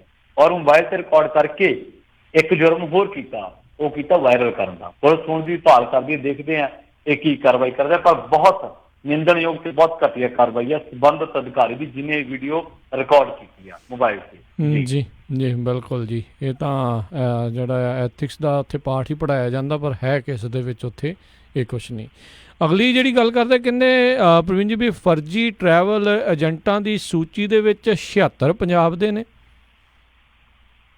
ਦੇਖੋ ਹਾਂਜੀ, ਜਿਹੜਾ ਭਾਰਤੀ ਵਿਦੇਸ਼ ਮਹਿਕਮਾ ਵਾ ਉਹਨੇ ਇਹ ਜਿਹੜੀ ਫਰਜ਼ੀ ਟਰੈਵਲ ਏਜੰਟਾਂ ਦੀ ਸੂਚੀ ਜਾਰੀ ਕੀਤੀ ਆ, ਔਰ ਪੰਜਾਬ ਦੇ 76 ਟਰੈਵਲ ਏਜੰਟ ਆ। ਔਰ ਜਿਹੜੇ ਮੇਰਾ ਖਿਆਲ ਹੈ ਕਿ ਚੰਡੀਗੜ੍ਹ ਦੇ 22 ਆ, ਹਰਿਆਣਾ ਦੇ 13 ਵਾ, ਹਿਮਾਚਲ ਦਾ 1 ਹੈ ਤੇ ਦਿੱਲੀ ਦੇ 85 ਹੈ। ਤੇ ਇਹ ਹੁਣ ਸੂਚੀ ਜਿਹੜੀ ਤੁਸੀਂ ਸਰਕਾਰੀ ਵੈਬਸਾਈਟ EMI immigrate.gov.in ਤੇ ਦੇਖ ਸਕਦੇ ਹੋ, ਇਹਨਾਂ ਦੀ ਪਾ ਦਿੱਤੀ ਗਈ ਸੂਚੀ। ਔਰ ਦੇਖੋ, ਮੈਂ ਇਸ ਗੱਲ ਦੀ ਨਾਲ ਸਹਿਮਤ ਹਾਂ ਕਿ ਸਰਕਾਰ ਨੂੰ ਫਰਜ਼ੀ ਟਰੈਵਲ ਏਜੰਟਾਂ ਦੇ ਬਾਰੇ ਸਮੇਂ-ਸਮੇਂ ਦਰ ਲੋਕਾਂ ਨੂੰ, ਪ੍ਰਸ਼ਾਸਨ ਨੂੰ ਸੂਚਿਤ ਕਰਨਾ ਚਾਹੀਦਾ ਵਾ। ਇਹ ਸਰਕਾਰ ਦਾ ਕੰਮ ਹੈ। ਮਨਪ੍ਰੀਤ ਬਾਦਲ ਕਹਿੰਦੇ ਕਿ ਜੀ ਬਹੁਤ ਵਧੀਆ, ਬਹੁਤ ਚੰਗਾ ਕੰਮ ਕੀਤਾ ਸਰਕਾਰ ਨੇ, ਇੱਦਾਂ ਹੋਣਾ ਚਾਹੀਦਾ ਵਾ, ਇਹ ਆ। ਪਰ ਮਨਪ੍ਰੀਤ ਬਾਦਲ ਨੂੰ ਸ਼ਾਇਦ ਇਹ ਨਹੀਂ ਪਤਾ ਕਿ ਇੱਥੇ ਪੰਜਾਬ ਦੇ ਵਿੱਚ 76 ਟਰੈਵਲ ਏਜੰਟ ਸਾਹਮਣੇ ਆਏ ਆ, ਪਰ ਹਜ਼ਾਰਾਂ ਟਰੈਵਲ ਏਜੰਟ ਉਹ ਆ ਜਿਹੜੇ ਕਿ ਜਿਨ੍ਹਾਂ ਦਾ ਜਿਹੜੇ ਹੈ ਫਰਜ਼ੀ, ਜਿਹੜੇ ਲੋਕਾਂ ਤੋਂ ਪੈਸਾ ਵੀ ਲੈ ਲੈਂਦੇ ਆ, ਲੋਕਾਂ ਨੂੰ ਭੇਜਦੇ ਵੀ ਨਹੀਂ, ਔਰ 2 ਨੰਬਰ ਦੇ ਵਿੱਚ ਭੇਜ ਕੇ ਲੋਕਾਂ ਦੇ ਜਵਾਕਾਂ ਦਾ ਫਿਊਚਰ ਤੱਕ ਖਰਾਬ ਕਰ ਦਿੰਦੇ। ਫਿਊਚਰ ਦਾ ਖਰਾਬ ਦੂਰ ਦੀ ਗੱਲ, ਕਈਆਂ ਦੀਆਂ ਜਾਨਾਂ ਚਲੀਆਂ ਜਾਂਦੀਆਂ ਜੀ। ਕਹਿਣ ਤੋਂ ਭਾਵ ਇਹ ਹੈ ਕਿ ਵੈਲਕਮ ਕਰਨ ਦੀ ਬਜਾਏ ਮਨਪ੍ਰੀਤ ਬਾਦਲ ਨੂੰ ਆਪਣੀ ਪੀੜ੍ਹੀ ਹੇਠਾਂ ਸੋਟਾ ਮਾਰਨਾ ਚਾਹੀਦਾ ਵਾ ਕਿ ਇੱਥੇ ਇਹ ਸਿਸਟਮ ਗੰਦੇ ਕਰਕੇ ਬਹੁਤ ਸਾਰੇ ਲੋਕ ਇਹੋ ਜਿਹੇ ਰਾਜੀ ਇੱਥੇ ਮਿਲ ਜਾਣਗੇ, ਜਿਹੜੇ ਕਹਿਣਗੇ ਕਿ ਫਲਾਂ ਟਰੈਵਲ ਏਜੰਟ ਨੇ ਸਾਡੇ ਤੋਂ 16 ਲੱਖ ਰੁਪਇਆ ਲਿਆ, ਸਾਡੇ ਤੋਂ 18 ਲੱਖ ਰੁਪਇਆ ਲਿਆ, ਸਾਡਾ ਮੁੰਡਾ ਬਾਹਰ ਨਹੀਂ ਭੇਜਿਆ ਜਾਂ ਬਾਹਰ ਭੇਜਿਆ ਸੀ, ਉਹ ਮੁੜਿਆ ਆ, ਪਰ ਉਹ ਬੰਦਾ ਪੈਸੇ ਮੁੱਕਰ ਗਿਆ। ਉਹ ਲੋਕ ਪੁਲਿਸ ਕੋਲ ਜਾਂਦੇ ਆ, ਉਹ ਲੋਕ DC ਕੋਲ ਸ਼ਿਕਾਇਤ ਕਰਦੇ ਆ, ਉਹਨਾਂ ਦਾ ਬਣਦਾ ਕੱਖ ਨਹੀਂ ਗਾ। ਕਿਉਂ ਨਹੀਂ ਬਣਦਾ? ਮਨਪ੍ਰੀਤ ਬਾਦਲ ਦੱਸ ਸਕਦੇ ਆ ਕਿ ਸਰਕਾਰ ਕੀ ਕਰਦੀ ਆ। ਟਰੈਵਲ ਏਜੰਟ ਇੰਨੇ ਠੱਗੀਆਂ ਹਜ਼ਾਰਾਂ ਕਰੋੜਾਂ ਰੁਪਈਆਂ ਦੀਆਂ ਲੋਕਾਂ ਨਾਲ ਵੱਜੀਆਂ ਗਈਆਂ, ਪਰ ਲੋਕ ਦਰ ਦੇ ਲਈ ਭਟਕਣ ਦੇ ਲਈ ਮਜਬੂਰ ਆ। ਪਹਿਲੀ ਗੱਲ ਤਾਂ ਇਹ ਕਿ ਇਹਨਾਂ ਦੀ ਨਾਹਾਲੀਅਤ ਇਹ ਹੈ ਕਿ ਸਾਨੂੰ ਉੱਥੇ ਜਾਣਾ ਪੈਂਦਾ ਵਾ। ਦੂਜੀ ਗੱਲ ਇਹ ਹੈ ਕਿ ਅਸੀਂ ਦੇਸ਼ ਛੱਡਦੇ ਹਾਂ ਜਾਂ ਅਸੀਂ ਹਿਜਰਤ ਕਰਦੇ ਹਾਂ, ਔਰ ਸਾਡੇ ਨਾਲ ਠੱਗੀ ਹੋਈ, ਸਾਡੀ ਸੁਣਵਾਈ ਕੋਈ ਨਹੀਂ। ਇਕੱਲੇ ਵੈਲਕਮ ਨਾਲ ਕਰਨ ਨਾਲ ਕੁਛ ਨਹੀਂ ਹੋਣਾ। ਮਨਪ੍ਰੀਤ ਬਾਦਲ ਸਾਹਿਬ, ਇੱਕ ਵਾਰੀ ਮੋਹਾਲੀ, ਜਲੰਧਰ, ਲੁਧਿਆਣਾ, ਅੰਮ੍ਰਿਤਸਰ ਵਰਗੇ ਵੱਡੇ ਸ਼ਹਿਰਾਂ 'ਚ ਗੇੜਾ ਮਾਰ ਕੇ ਵੇਖੋ, ਲੋਕਾਂ ਦਾ ਚੰਮ ਜਿਹੜਾ ਵਾ ਕਿਵੇਂ ਨੋਚਿਆ ਜਾ ਰਿਹਾ ਜੀ। ਜੀ ਜੀ ਬਿਲਕੁਲ। ਇੰਡਸਟਰੀ ਇੱਥੋਂ ਉੱਡ ਗਈ, ਉਹਨੂੰ ਵਾਪਸ ਲਿਆਉਣ ਦਾ ਕੋਈ ਇਹਨਾਂ ਦੇ ਕੋਲ ਪਲਾਨ ਨਹੀਂ। ਜਿਹੜੀ ਖੇਤੀਬਾੜੀ ਵਾਲੇ ਉਹ ਵੀ ਤੰਗ ਪਰੇਸ਼ਾਨ ਨੇ, ਅਤੇ ਲੋਕਾਂ ਨੇ ਫਿਰ ਹੋਰ ਨਹੀਂ ਤਾਂ ਹਿਜਰਤ ਹੀ ਜਿਹੜੀ ਕਰਨੀ ਆ। ਵੈਸੇ ਵੀ ਜੇ ਦੇਖਿਆ ਜਾਵੇ, ਜਿਹੜਾ ਵੀ ਪੜ੍ਹਿਆ ਲਿਖਿਆ ਉੱਥੇ ਨੌਜਵਾਨ ਆ, ਜਾਂ ਦਿੱਲੀ ਨੋਇਡਾ ਵਾਲੇ ਪਾਸੇ ਆ, ਅਤੇ ਜਾਂ ਬੰਗਲੌਰ ਵਾਲੇ ਪਾਸੇ ਆ, ਜਾਂ ਹੈਦਰਾਬਾਦ ਵਾਲੇ ਪਾਸੇ ਆ, ਘਰੋਂ ਤਾਂ ਵਿਚਾਰੇ ਬਾਹਰ ਪਹਿਲੋਂ ਹੀ ਨਿਕਲੇ ਹੀ ਹੋਏ ਆ। ਉਹ ਕਹਿੰਦੇ ਇਹਦੇ ਨਾਲੋਂ ਤਾਂ ਬਾਹਰ ਹੀ ਚਲੇ ਜਾਈਏ। ਸੋ ਉੱਥੇ ਦੇ ਹਾਲਾਤ ਸੁਧਾਰਨ ਦੀ ਜ਼ਰੂਰਤ ਹੈਗੀ ਆ। ਅਗਲੀ ਜਿਹੜੀ ਪ੍ਰਵੀਨ ਜੀ ਗੱਲ ਕਰਦੇ, ਕਹਿੰਦੇ ਹਾਈ ਕੋਰਟ ਨੇ ਕਿਸਾਨਾਂ ਦੇ ਹੱਕ ਦੇ ਵਿੱਚ ਮਾਰਿਆ ਨਾਅਰਾ। ਦੇਖੋ, ਹਾਈ ਕੋਰਟ ਨੇ ਨਾ ਕਿਸਾਨਾਂ ਦੇ MSP ਬਾਰੇ ਆਪਣੀ ਜਿਹੜੀ ਡਾਇਰੈਕਸ਼ਨ ਜਾਰੀ ਕੀਤੀ ਹੈ। ਹਾਈ ਕੋਰਟ ਕਹਿੰਦੀ ਕਿ ਇੱਕ ਤਾਂ ਜਿਹੜਾ MSP ਆ, ਉਹ ਜਿਹੜੀ ਵਿਵਸਥਾ ਉਹ ਨਾਕਾਮ ਹੈ, ਇਹਨੂੰ ਕਾਨੂੰਨੀ ਦਰਜਾ ਮਿਲੇ। ਮਤਲਬ ਜਿਹੜਾ ਕਿਸਾਨ ਹੈ, ਜਿਹੜਾ ਉਹਦੇ ਕੋਲ ਪ੍ਰੋਡਕਟ ਹੈ, ਉਹ ਜਦੋਂ ਵੇਚਦਾ ਵਾ ਤਾਂ ਉਹਦੇ ਵਿੱਚ ਜਿਹੜੇ ਵਿਚੋਲੇ ਆ ਉਹਦੀ ਲੁੱਟ ਨਾ ਕਰ ਸਕਣ। ਇਸ ਕਰਕੇ MSP ਜਿਹੜੇ ਆ ਉਹ ਕਹਿੰਦੇ ਕਿ ਕਾਨੂੰਨੀ ਇੱਕ ਦਰਜਾ ਮਿਲਣਾ ਚਾਹੀਦਾ। ਦੂਜੀ ਗੱਲ ਇਹ ਹੈ, ਉਹ ਕਹਿੰਦੇ ਕਿ ਕਿਉਂ ਨਹੀਂ ਜਿਹੜਾ MSP ਆ ਉਹ ਜਦੋਂ ਕਣਕ ਦੀ ਬਿਜਾਈ ਜਾਂ ਝੋਨੇ ਦੀ ਬਿਜਾਈ ਹੁੰਦੀ ਹੈ ਉਹਦੀ ਤੈਅ ਕਰ ਦਿੱਤਾ ਜਾਂਦਾ। ਮਤਲਬ ਬਿਜਾਈ ਹੋਵੇ, ਜਦੋਂ ਸੀਜ਼ਨ ਚੱਲ ਰਿਹਾ, ਮੰਨ ਲਓ ਬਿਜਾਈ ਦਾ ਅਕਤੂਬਰ ਨਵੰਬਰ ਕਣਕ ਦੀ ਬਿਜਾਈ ਦਾ ਸਮਾਂ, ਇਸੇ ਤਰ੍ਹਾਂ ਮਈ ਜੂਨ ਹੈ ਜਿਹੜਾ ਉਹ ਝੋਨੇ ਦੀ ਬਿਜਾਈ ਦਾ ਸਮਾਂ ਹੈ। ਇਸੇ ਤਰ੍ਹਾਂ ਮਾਰਚ ਅਪ੍ਰੈਲ ਆ ਜਿਹੜਾ ਅਪ੍ਰੈਲ ਤੋਂ ਮਈ ਦੇ ਵਿਚਾਲਾ ਸਮਾਂ, ਇਹ ਨਰਮੇ ਦੀ ਬਿਜਾਈ ਦਾ ਸਮਾਂ ਹੈ। ਮੱਕੀ ਦੇ ਬਹੁਤ ਸੀਜ਼ਨ ਆਉਂਦੇ ਆ ਪੰਜਾਬ ਦੇ ਵਿੱਚ, ਤਾਂ ਕਿਉਂ ਨਹੀਂ ਉਦੋਂ ਤੈਅ ਕੀਤਾ ਜਾਂਦਾ? ਦੂਜੀ ਗੱਲ ਇਹ ਹੈ ਕਿ ਉਹ ਕਹਿੰਦੇ ਕਿ ਜਿਹੜਾ ਆਤਮ ਹੱਤਿਆ ਕਰਨ ਵਾਲਾ ਕਿਸਾਨ ਆ, ਹਾਈ ਕੋਰਟ ਨੇ ਗੱਲ ਕਹੀ ਹੈ, ਪੰਜਾਬ ਕੈਨੇਡਾ ਹਾਈ ਕੋਰਟ ਨੇ, ਉਹਦੇ ਪਰਿਵਾਰ ਨੂੰ ਕਿਉਂ ਨਹੀਂ ਪੈਨਸ਼ਨ ਮਿਲਣੀ ਚਾਹੀਦੀ? ਵੀ ਇੱਕ ਬੰਦਾ ਵਾ ਕਮਾਉਣ ਵਾਲਾ, ਮੰਨ ਲਓ ਮਰ ਗਿਆ ਕਿਸੇ ਕਾਰਨ ਕਰਕੇ, ਉਹ ਖੁਦਕੁਸ਼ੀ ਕਰ ਗਿਆ, ਤਾਂ ਜਿਹੜਾ ਉਹਦਾ ਪਰਿਵਾਰ ਹੈ, ਜਿਹੜਾ ਜੀ ਕਮਾ ਰਿਹਾ ਸੀ, ਜਦੋਂ ਉਹਦੇ ਨਾਲ ਉਹਦਾ ਗੁਜ਼ਾਰਾ ਨਹੀਂ ਹੋਇਆ ਤਾਂ ਉਹਨੇ ਖੁਦਕੁਸ਼ੀ ਕਰ ਲਈ, ਤੇ ਜਿਹੜੇ ਬਾਕੀ ਬੱਚੇ ਮੈਂਬਰ ਆ ਉਹ ਗੁਜ਼ਾਰਾ ਕਿਵੇਂ ਕਰਨਗੇ? ਇਸ ਕਰਕੇ ਉਹਨਾਂ ਨੇ ਕਿਹਾ ਕਿ ਕਿਸਾਨਾਂ ਦੀ ਜਿਹੜੀ ਆਰਥਿਕ ਦਸ਼ਾ ਉਹ ਸੁਧਾਰਨ ਦੇ ਲਈ ਜਿਹੜਾ ਨਿਊਨਤਮ ਸਮਰਥਨ ਮੁੱਲ, ਜਿਹਨੂੰ ਆਪਾਂ MSP ਕਹਿੰਦੇ, ਘੱਟੋ ਘੱਟ ਸਮਰਥਨ ਮੁੱਲ ਕਹਿ ਦਿੰਦੇ ਆਪਾਂ, ਤਾਂ ਉਹਨੂੰ ਕਾਨੂੰਨੀ ਦਰਜਾ ਦੇਣ ਦੀ ਸਿਫਾਰਿਸ਼ ਕੀਤੀ ਹੈ। ਕੋਰਟ ਨੇ ਕਿਹਾ ਕਿ 1965 ਦੇ ਵਿੱਚ ਸ਼ੁਰੂ ਕੀਤਾ ਸੀ MSP, ਪਰ ਇਹ ਕਿਸਾਨਾਂ ਨੂੰ ਗਰੀਬੀ ਦੀ ਜਦ ਦੇ ਵਿੱਚੋਂ ਕੱਢਣ ਦੇ ਵਿੱਚ ਕਾਮਯਾਬ ਨਹੀਂ ਹੋਈ ਹੈ। ਇਹ ਫੇਲ ਕਹਿ ਸਕਦੇ ਆਪਾਂ ਇਹਨੂੰ। ਇਹਦੇ ਨਾਲ ਹੀ ਸਿਰਫ ਉਹ ਕਹਿੰਦੇ ਕਿ ਅਫਸਰਸ਼ਾਹੀ ਹੈ ਜਿਹੜੀ ਉਹ ਆਪਦੇ ਦੂਜੇ ਉਤਲਿਆਂ ਨੂੰ ਮਤਲਬ ਖੁਸ਼ ਕਰਦੇ ਰਹਿੰਦੇ ਆ ਕਿ ਜੀ ਮੰਤਰੀ ਮੰਨ ਲਓ ਕਿ ਐਗਰੀਕਲਚਰ ਮਿਨਿਸਟਰ ਨੂੰ ਕਹਿੰਦੇ ਨੇ ਜੀ ਆਹ ਹੋ ਰਿਹਾ ਹੋ ਰਿਹਾ ਹੋ ਰਿਹਾ, ਪਰ ਕਿਸਾਨਾਂ ਦੇ ਲਈ ਕੱਖ ਨਹੀਂ ਹੁੰਦਾ। ਦੂਜੀ ਗੱਲ ਇਹ ਹੈ ਕਿ ਉਹ ਕਹਿੰਦੇ ਕਿ ਅਫਸਰਸ਼ਾਹੀ ਨੂੰ ਹੱਥ ਜੋੜਨ ਦੀ ਲੋੜ ਨਹੀਂ, ਕਿਸਾਨ ਨੂੰ ਕਾਨੂੰਨ ਹੀ ਬਣਾ ਦੇ MSP ਦਾ। ਕਾਨੂੰਨ ਹੋਣਾ ਚਾਹੀਦਾ ਜਿਹਦੇ ਤਹਿਤ ਡਾਇਰੈਕਸ਼ਨਸ ਹੋਣ, MSP ਤੈਅ ਹੋਵੇ ਤੇ ਕਿਸਾਨ ਨੂੰ ਉਹ ਤੈਅ ਮਿਲੇ। ਦੂਜੀ ਗੱਲ ਇਹ ਹੈ ਕਿ ਕਹਿੰਦੇ ਕਿ ਇਹੋ ਜਿਹੇ ਤਰੀਕੇ ਕੱਢੋ ਜਿਹਦੇ ਨਾਲ ਜਿਹੜਾ ਕਿਸਾਨ ਆ ਉਹ ਬਾਜ਼ਾਰ ਦੇ ਵਿੱਚ ਜਦੋਂ ਆਪਦਾ ਪ੍ਰੋਡਕਟ ਲੈ ਕੇ ਜਾਂਦਾ, ਆਪਦੀ ਫਸਲ ਲੈ ਕੇ ਜਾਂਦਾ, ਤਾਂ ਉਹਨੂੰ ਵਿਚੌਲਿਆਂ ਜਿਹੜੇ ਵਿਚੌਲੇ ਆ ਜਿਹੜੇ ਕਮਿਸ਼ਨ ਲੈਂਦੇ ਆ, ਮਤਲਬ ਜਦੋਂ ਕਿ ਸਬਜ਼ੀ ਵਾਲਾ ਲੈ ਕੇ ਜਾਂਦਾ ਉਹਦੇ ਤੋਂ ਵੀ ਕੁਆਂਟਲ ਪ੍ਰਤੀ 2-3 ਰੁਪਏ ਲੈ ਜਾਂਦੇ ਆ, ਕਿਲੋ ਦੇ ਲੈ ਜਾਂਦੇ ਕਈ ਵਾਰੀ। ਤਾਂ ਜਦੋਂ ਆਪਾਂ ਕਣਕ ਵੇਚਦੇ ਆ ਇਹਦੀ ਵੀ ਸੈਂਕੜਿਆਂ ਦੇ ਹਿਸਾਬ ਦੇ ਨਾਲ ਆੜਤ ਜਿਹੜੀ ਕੱਟ ਲਈ ਜਾਂਦੀ। ਤਾਂ ਇਹ ਕਹਿੰਦੇ ਕਿ ਇਹ ਜਿਹੜੀ ਵਿਵਸਥਾ ਵਾ ਇਹਨੂੰ ਸੋਧਣ ਦੀ ਜ਼ਰੂਰਤ ਆ। ਸੋ ਡਾਇਰੈਕਸ਼ਨ ਤਾਂ ਬਹੁਤ ਵਧੀਆ ਨੇ ਹਾਈ ਕੋਰਟ ਦੀਆਂ, ਪਰ ਡਾਇਰੈਕਸ਼ਨ ਸਰਕਾਰਾਂ ਮੰਨਦੀਆਂ ਕਿੱਥੇ ਆ। ਐਂ ਤਾਂ ਹਜੂਮੀ ਹਿੰਸਾ ਦੇ ਮਾਮਲੇ ਦੇ ਵਿੱਚ ਸੁਪਰੀਮ ਕੋਰਟ ਕਹਿੰਦੀ ਹੈ ਕਿ ਜੀ ਤੁਸੀਂ ਕੇਂਦਰ ਸਰਕਾਰ ਨੂੰ ਕਹਿੰਦੀ ਹੈ ਕਿ ਤੁਸੀਂ ਇਹਦੇ ਪ੍ਰਤੀ ਕਾਨੂੰਨ ਲਿਆਓ ਜਾਂ ਇਹਦੇ ਠੱਲ ਪਾਓ, ਰਾਜ ਸਰਕਾਰਾਂ ਤੋਂ ਰਿਪੋਰਟ ਮੰਗੋ, ਪਰ ਹਜੂਮੀ ਹਿੰਸਾ ਤਾਂ ਉਵੇਂ ਹੀ ਹੋ ਰਹੀ ਹੈ ਨਾ। ਦੂਜੀ ਗੱਲ ਇਹ ਹੈ ਰਾਜ ਜੀ ਕਿ ਬੜੇ ਮੈਨੂੰ ਦੁੱਖ ਦੇ ਨਾਲ ਕਹਿਣਾ ਪੈ ਰਿਹਾ ਕਿ ਅੱਜ ਇੱਕ ਅਜੀਤ ਅਖਬਾਰ ਦੇ ਵਿੱਚ ਖਬਰ ਆਈ ਔਰ ਉਹ ਮੇਜਰ ਸਿੰਘ ਜੀ ਦੀ ਰਿਪੋਰਟ ਹੈ, ਬਹੁਤ ਸੀਨੀਅਰ ਪੱਤਰਕਾਰ ਨੇ। ਉਹਨਾਂ ਨੇ ਲਿਖਿਆ ਕਿ ਬਹੁਤ ਵੱਡੀ ਤਾਦਾਦ ਹੈ, ਇੱਕ ਵੈਸੇ ਤਾਂ ਉਹਨਾਂ ਨੇ ਅੰਕੜਾ ਦਿੱਤਾ ਵਾ ਪਰ ਮੈਂ ਉਸ ਅੰਕੜੇ ਨਾਲ ਥੋੜੀ ਸਹਿਮਤੀ ਨਹੀਂ ਰੱਖਦਾ ਕਿਉਂਕਿ ਉਹ ਅੰਕੜਾ ਜਿਹੜਾ ਵਾ ਉਹ ਆਪਾਂ ਇਹ ਕਹਿ ਸਕਦੇ ਹਾਂ ਕਿ ਉਹ ਬਹੁਤ ਘੱਟ ਦਿੱਤਾ ਹੈ। ਔਰ ਦੂਜੀ ਗੱਲ ਇਹ ਹੈ ਕਿ ਉਹ ਜਿਹੜਾ ਅੰਕੜਾ ਵਾ ਉਹ ਕਹਿੰਦਾ ਕਿ ਜਿਹੜੇ 30 ਦਿਨ ਹੈ, ਜਿਹੜੇ ਮਹੀਨਾ ਲੰਘਿਆ ਵਾ, 29 ਕਿਸਾਨ ਤੇ 24 ਨੌਜਵਾਨ ਮੌਤ ਦੀ ਭੇਂਟ ਚੜੇ ਆ। ਕਿਸਾਨ ਖੁਦਕੁਸ਼ੀਆਂ ਦੀਆਂ ਹਰ ਰੋਜ਼ 2 ਖਬਰਾਂ ਆਉਂਦੀਆਂ, ਘੱਟੋ ਘੱਟ 3 ਆਉਂਦੀਆਂ। ਤੇ ਜੇਕਰ 25 ਦਿਨ ਵੀ ਗਿਣ ਲਗੇ, ਮਹੀਨੇ ਦੇ ਵਿੱਚ 4 ਦਿਨ ਕੱਢ ਦਈਏ, 5 ਦਿਨ ਕੱਢ ਦਈਏ, ਫਿਰ ਵੀ 75 ਬਣਦੀਆਂ। ਇਸ ਕਰਕੇ ਮੈਂ ਸਮਝਦਾ ਵਾਂ ਕਿ 29 ਕਿਸਾਨ ਨਹੀਂ ਹੋ ਸਕਦੇ। ਕਿਸਾਨਾਂ ਦੀ ਜਿਹੜੀ ਗਿਣਤੀ ਆ ਉਹ 70 ਤੋਂ ਲੈ ਕੇ 80 ਦੇ ਵਿਚਕਾਰ ਆ। ਦੂਜੀ ਜਿਹੜੀ ਨੌਜਵਾਨਾਂ ਦੀ ਨਸ਼ੇ ਕਰਕੇ ਡੇਲੀ ਆਪਾਂ ਕਹਿੰਦੇ ਦੇਖਦੇ ਹਾਂ ਕਿ 2-3 ਨੌਜਵਾਨ ਜਾਂ ਤਾਂ ਸੁਸਾਈਡ ਕਰ ਰਹੇ ਆ ਜਾਂ ਉਹਨਾਂ ਦੀ ਓਵਰਡੋਜ਼ ਨਾਲ ਮੌਤ ਹੋ ਰਹੀ ਹੈ। ਇਹਨਾਂ ਦਾ ਘੱਟੋ ਘੱਟ ਅੰਕੜਾ ਵੀ 80 ਤੋਂ 90 ਦੇ ਦਰਮਿਆਨ ਮੰਨਦਾ। ਜੇਕਰ ਆਪਾਂ ਇਹਦਾ ਟੋਟਲ ਕਰ ਲਈਏ ਤਾਂ 150 ਦੇ ਕਰੀਬ ਖੁਦਕੁਸ਼ੀ ਜਾਂ ਸ਼ਮਸ਼ਾਨ ਘਾਟਾਂ ਦੇ ਵੱਲ ਸਾਡੇ ਜਿਹੜੇ ਜਵਾਨ ਆ ਉਹ ਕਿਸਾਨ ਤੇ ਜਵਾਨ ਦੋਨੇ ਜਾ ਰਹੇ ਆ। ਨਾਰਾ ਕੀ ਸੀ? ਜੈ ਜਵਾਨ ਤੇ ਜੈ ਕਿਸਾਨ, ਆਜ਼ਾਦੀ ਤੋਂ ਬਾਅਦ ਦਿੱਤਾ ਗਿਆ। ਪਰ ਹੁਣ ਕੀ ਹੈ, ਨਾ ਜਵਾਨ ਰਿਹਾ ਸਾਡੇ ਕੋਲ ਤੇ ਨਾ ਕਿਸਾਨ ਰਿਹਾ। ਸੋ ਹਾਈ ਕੋਰਟ ਦੀਆਂ ਡਾਇਰੈਕਸ਼ਨ ਜਿਹੜੀਆਂ ਨੇ ਬਹੁਤ ਅਹਿਮ ਨੇ, ਬਹੁਤ ਗਹੀਨਤਾ ਦੇ ਨਾਲ, ਬਹੁਤ ਸੰਜੀਦਗੀ ਦੇ ਨਾਲ ਡਾਇਰੈਕਸ਼ਨ ਦਿੱਤੀਆਂ ਨੇ। ਪਰ ਡਾਇਰੈਕਸ਼ਨ ਦਾ ਉਹਨਾਂ ਚਿਰ ਕੋਈ ਫਾਇਦਾ ਨਹੀਂ ਜਿੰਨਾ ਚਿਰ ਹਾਕਮ ਜ਼ਮੀਨ ਤੇ ਨਾ ਕੁਛ ਕਰੇ। ਜੀ ਜੀ ਅਗਲੀ ਗੱਲ ਕਰਦੇ, ਕਹਿੰਦੇ ਬਾਦਲ ਹੁਣਾਂ ਦੇ ਹਲਕੇ ਦੇ ਵਿੱਚ BJP ਦੀ ਮੈਂਬਰਸ਼ਿਪ ਤੋਂ ਹੁਣ ਪੈ ਗਿਆ ਰੌਲਾ।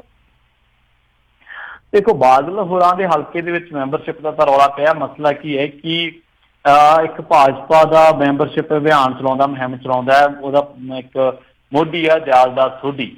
ਉਹ ਕਹਿੰਦਾ ਹੈ ਕਿ ਜੀ ਮੈਨੂੰ ਤਜਿੰਦਰ ਮਿੱਡੂ ਖੇੜਾ ਇਹ ਕਹਿੰਦਾ ਹੈ ਕਿ ਮਿੱਤਰਾ ਗੱਲ ਸੁਣ ਲਾ, ਬਾਦਲਾਂ ਦੇ ਹਲਕੇ ਦੇ ਵਿੱਚ BJP ਦੀ ਮੈਂਬਰਸ਼ਿਪ ਲੈਣ ਦੀ ਜਾਂ BJP ਦੀ ਮੈਂਬਰਸ਼ਿਪ ਲੈਣ ਦੀ ਲੋੜ ਕੋਈ ਨਹੀਂ।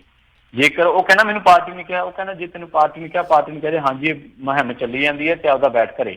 ਉਹ ਕਹਿੰਦਾ ਕਿ ਜੇ ਬਾਦਲਾਂ ਦੇ ਹਲਕੇ ਤੁਸੀਂ ਮੈਂਬਰਸ਼ਿਪ ਕਰੋਗੇ, ਅਸੀਂ ਮੋਦੀ ਸਾਹਿਬ ਦੇ ਹਲਕੇ 'ਚ ਮੈਂਬਰਸ਼ਿਪ ਕਰ ਲਾਂਗੇ। ਤੇਰੀ ਗੱਲ ਸਟੇਟ ਪਾਰਟੀ ਅਕਾਲੀ ਦਲ ਮੋਦੀ ਦੇ ਹਲਕੇ ਦੇ ਵਿੱਚ ਜਾ ਕੇ ਕਿਵੇਂ ਕਰੂਗੀ? ਖੈਰ, ਪਾਰਟੀਆਂ ਦਾ ਪਤੀ ਪਤਨੀ ਵਾਲਾ ਰਿਸ਼ਤਾ ਹੁੰਦਾ, ਆਪਾਂ ਦੋਨਾਂ ਰਿਸ਼ਤੇ ਵਿੱਚ ਬੋਲਣਾ ਕੀ ਹੈ। ਪਰ ਜਿਹੜੀ ਤਜਿੰਦਰ ਮਿੱਡੂ ਖੇੜਾ ਵਾ ਉਹ ਬਾਦਲਾਂ ਦਾ ਖਾਸਮ ਖਾਸ ਹੈ ਤੇ ਉਹਨੇ ਭਾਜਪਾ ਦੇ ਮੈਂਬਰ ਨੂੰ ਇਹ ਗੱਲ ਕਹੀ ਹੈ, ਭਾਜਪਾ ਦੇ ਬੰਦੇ ਨੂੰ, ਕਿ ਤੂੰ ਇਸ ਚੱਕਰ 'ਚ ਨਾ ਪੈ, ਤੂੰ ਆਪਦਾ ਕੰਮ ਕਰ, ਤੂੰ ਪਾਰਟੀ ਨੂੰ ਕਹਿ ਦੇ ਕਿ ਬਾਈ ਮੈਂਬਰਸ਼ਿਪ ਚੱਲ ਰਹੀ ਹੈ, ਹੌਲੀ ਹੌਲੀ ਕੰਮ ਹੋ ਜਾਊਗਾ, ਤੂੰ ਮੌਜ ਕਰ।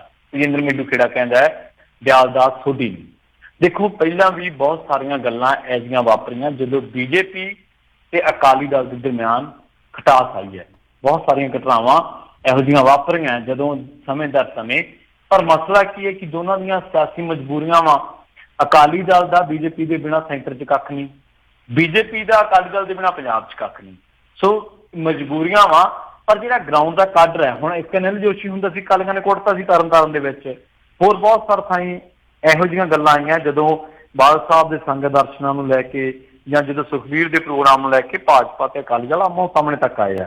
ਪਰ ਜਦੋਂ ਇਹ ਮਸਲੇ ਵੱਡੇ ਬਾਦਲ ਸਾਹਿਬ ਕੋਲੇ ਜਾਂਦੇ ਆ, ਉਹ ਟਿਕਾ ਲੈਂਦੇ ਆ। ਉਹਨਾਂ ਨੂੰ ਪਤਾ ਵਾ ਕਿ ਅਸੀਂ ਜੇ ਇਹਨਾਂ ਨਾਲ ਖੇਪੜਾਂਗੇ ਤਾਂ ਸਾਡਾ ਵੱਟਿਆ ਕੱਖ ਨਹੀਂ ਜਾਣਾ, ਵਜ਼ੀਰੀਆਂ ਕੌਣ ਦੇਊਗਾ ਸਾਨੂੰ ਸੈਂਟਰ ਦੇ ਵਿੱਚ। ਸੋ ਲੋਕਲ ਕਾਡਰ 'ਚ ਤਾਂ ਕਿਤੇ ਨਾ ਕਿਤੇ ਈਰਖਾ ਹੈ, ਪਰ ਜਦੋਂ ਆਪਾਂ ਦੇ ਕਾਡਰ 'ਚ ਗੱਲਾਂ ਜਾਂਦੀਆਂ ਉਹ ਫਿਰ ਇਹਨਾਂ ਗੱਲਾਂ ਨੂੰ ਟਿਕਾ ਲੈਂਦੇ ਆ ਕਿਉਂਕਿ ਉਹ ਜ਼ਿਆਦਾ ਸਿਆਸੀ ਸੂਝ-ਬੂਝ ਵਾਲੇ ਲੋਕ ਆ ਜੀ। ਜੀ ਜੀ। ਅਗਲੀ ਗੱਲ ਕਰਦੇ ਹਾਂ, ਕਹਿੰਦੇ ਡੇਰਾ ਪ੍ਰੇਮੀਆਂ ਬਾਰੇ ਸੁਖਬੀਰ ਦੇ ਯੂ ਟਰਨ ਦੇ ਉੱਤੇ ਖਹਿਰਾ ਨੇ ਹੁਣ ਚੁੱਕੇ ਨੇ ਸਵਾਲ। ਦੇਖੋ, ਸੁਖਬੀਰ ਬਾਦਲ ਨੇ ਇਹ ਗੱਲ ਕਹੀ ਸੀ ਕਿ ਜਿਹੜੀ ਰਿਪੋਰਟ ਹੈ ਸਾਬਤ ਕਰਦੀ ਹੈ ਕਿ ਡੇਰਾ ਪ੍ਰੇਮੀ ਜਿਹੜੇ ਆ ਉਹ ਬੇਗੁਨਾਹ ਆ। ਹੁਣ ਉਹ ਕਹਿੰਦੇ ਕਿ ਜੀ ਜਿਹੜੇ ਸੁਖਪਾਲ ਖਹਿਰਾ ਵਾ ਉਹ ਕਹਿੰਦੇ ਕਿ ਜੀ ਬੀਜੇਪੀ ਦੇ ਦਬਾਅ ਦੇ ਹੇਠ ਆ ਕੇ ਇਹ ਬੰਦਾ ਸਿੱਖਾਂ ਨਾਲ ਧੋਖਾ ਕਮਾ ਰਿਹਾ ਤੇ ਕਲੋਜ਼ਰ ਰਿਪੋਰਟ ਦੇ ਮਾਮਲੇ ਦੇ ਵਿੱਚ ਜਿਹੜੀ ਸੀਬੀਆਈ ਦੀ ਕਲੋਜ਼ਰ ਰਿਪੋਰਟ ਆ ਉਹਦੇ ਮਾਮਲੇ ਦੇ ਵਿੱਚ ਆਪਣਾ ਸਟੈਂਡ ਤੱਕ ਬਦਲ ਗਿਆ। ਉਹ ਕਹਿੰਦਾ ਕਿ ਜੀ ਖਹਿਰਾ ਨੇ ਗੱਲ ਯਾਦ ਦਵਾਈ ਸੁਖਬੀਰ ਬਾਦਲ ਨੂੰ, ਕਹਿੰਦਾ ਕਿ ਅੰਮ੍ਰਿਤਸਰ ਦੇ ਵਿੱਚ ਮੀਡੀਆ ਨੂੰ ਕਿਹਾ ਸੀਗਾ ਕਿ ਬੇਅਦਬੀ ਮਾਮਲਿਆਂ ਦੇ ਵਿੱਚ ਡੇਰਾ ਪ੍ਰੇਮੀਆਂ ਦੀ ਗ੍ਰਿਫਤਾਰੀ ਤਕਨੀਕੀ ਤੌਰ ਤੇ ਗਲਤ ਸੀ ਤੇ ਨਾਲ ਹੀ ਕਹਿੰਦਾ ਕਿ ਸੀਬੀਆਈ ਉਹਨਾਂ ਦੇ ਖਿਲਾਫ ਕੋਈ ਸਬੂਤ ਨਹੀਂ ਮਿਲਿਆ।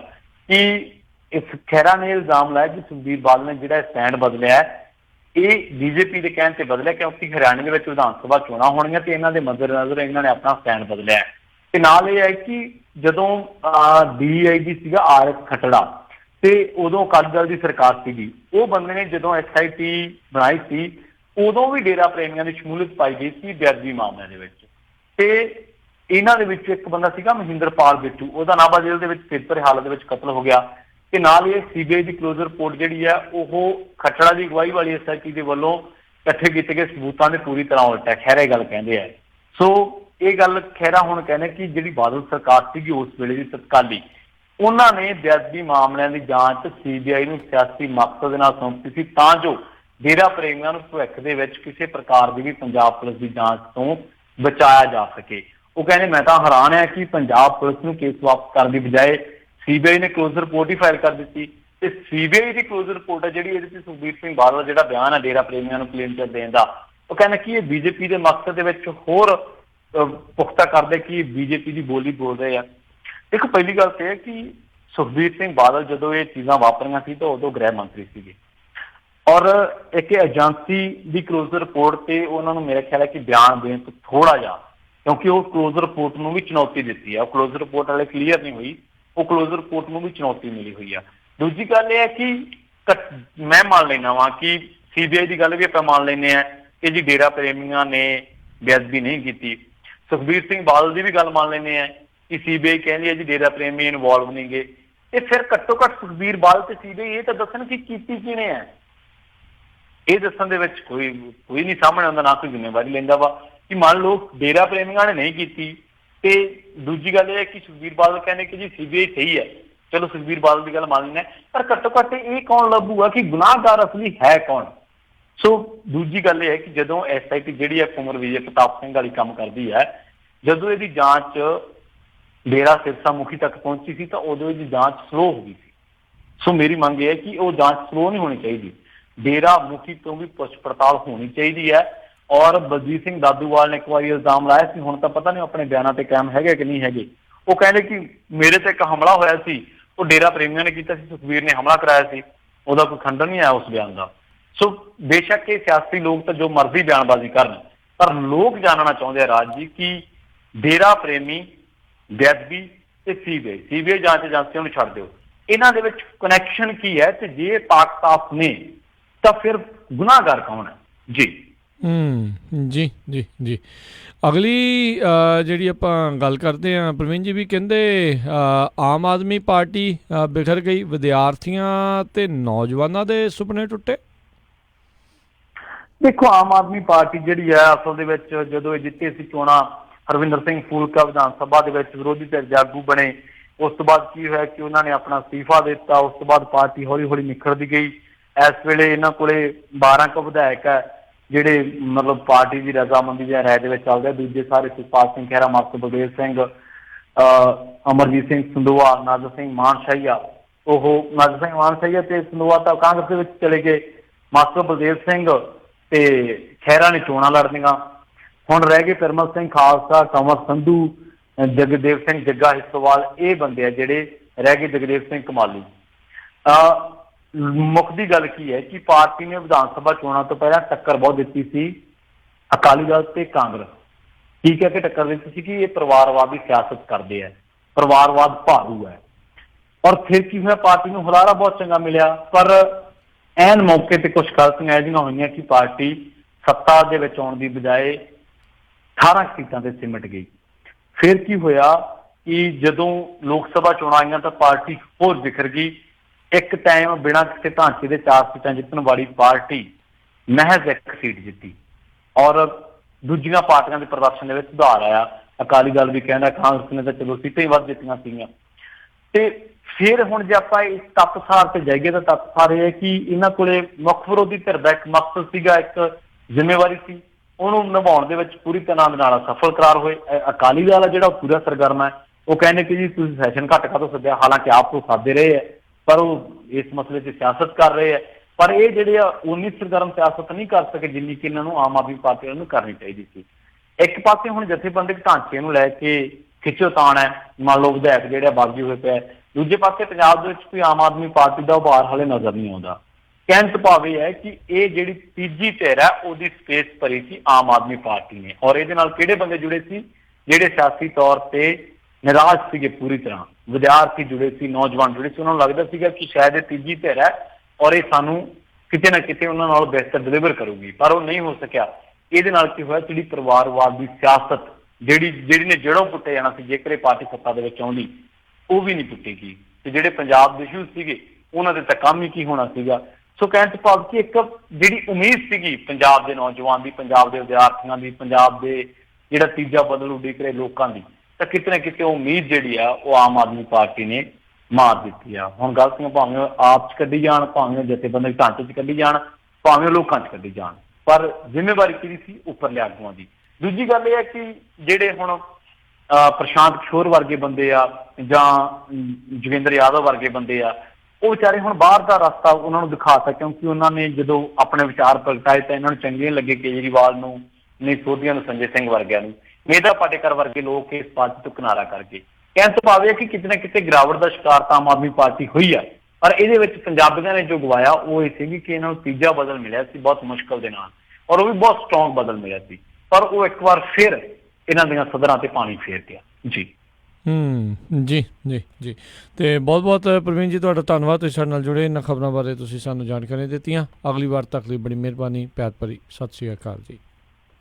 ਸਤਿ ਸ਼੍ਰੀ ਅਕਾਲ ਜੀ। ਤੇ ਸਰੋਤਿਓ, ਇੱਥੇ ਹੀ ਸਾਡਾ ਅੱਜ ਦਾ ਇਹ ਪ੍ਰੋਗਰਾਮ ਹੁਣ ਸਮਾਪਤ ਆ। ਮਿਲਦੇ ਹਾਂ ਤੁਹਾਨੂੰ ਸਾਰਿਆਂ ਨੂੰ ਅਗਲੀ ਵਾਰ। ਉਦੋਂ ਤੱਕ ਲਈ ਮੇਰੇ ਵੱਲੋਂ ਵੀ ਪਿਆਰ ਭਰੀ ਨਿੱਘੀ ਸਤਿ ਸ਼੍ਰੀ ਅਕਾਲ। ਜਿਉਂਦੇ ਵਾਸਤੇ ਰਹੋ, ਹੱਸਦੇ ਖੇਲਦੇ ਰਹੋ, ਸੁਣਦੇ ਰਹੋ ਪੰਜਾਬੀ ਰੇਡੀਓ USA।